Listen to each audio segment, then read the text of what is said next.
A judge has slammed prosecutors as she was forced to delay the sentencing of an acid attacker because of a lack of paperwork. John Tomlin, 25, who threw acid over an aspiring model and her cousin as she celebrated her 21st birthday, is facing years behind bars.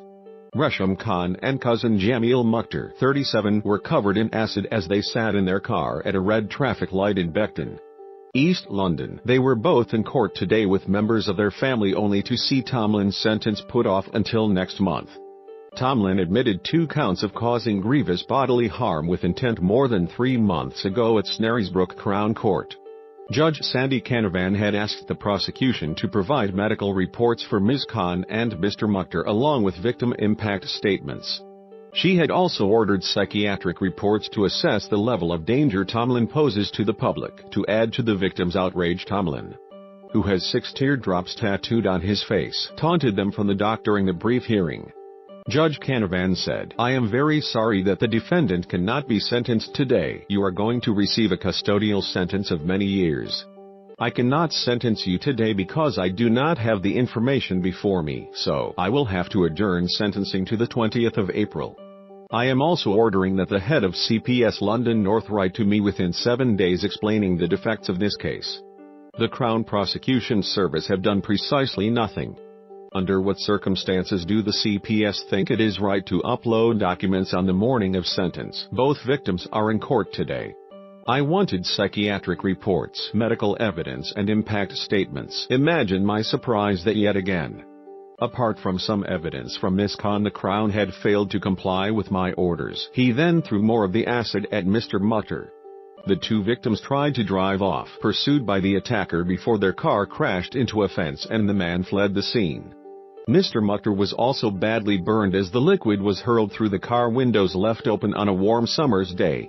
The cousins were left with horrific neck and face injuries and were treated in hospital. Ms. Khan, who studies at Manchester Met University, had a skin graft and her eyesight is permanently damaged. She had just returned from an exchange year to Cyprus when the attack happened. Ms. Khan has shared her journey to recovery on a blog and last month shared a new picture on Twitter. In one blog post she comments on how she had been too petrified to walk to my local shop. She said she has suffered from breakdowns in her road to recovery, adding her voice to petition to strengthen sentences of acid attacker. Not victims, but survivors, gave me so much determination and strength. These women took on the world and its fate, and tackle each day like any other, she said. My respect for these women fueled anger and disgust. I don't understand why attackers use acid, but what I do know is that it deserves the harshest punishment. Mr. Mukhtar was so badly burnt he was put in an induced coma.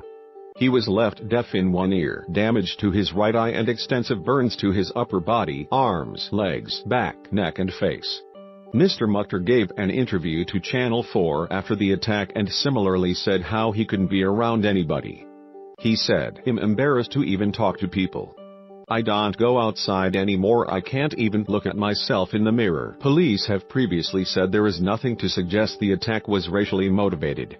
A motive for the attack is yet to be given in court, but Tomlin has been previously sectioned under the Mental Health Act and has been prescribed antipsychotic medication. Tomlin, of Coleman Road, Canning Town, has admitted 2 counts of causing grievous bodily harm with intent. Judge Canavan previously ordered psychiatric reports be prepared after Tomlin's somewhat random targeting of Ms. Khan and Mr. Mukhtar left them with life-changing injuries. The court heard Tomlin has previous convictions for violent crime. He was convicted of common assault in 2007, robbery in 2008 and assaults on police officers in 2014 and 2016. Tomlin is thought to have been sectioned several times under the Mental Health Act. Sentencing was adjourned until April 20th. Tell me where the freak's at.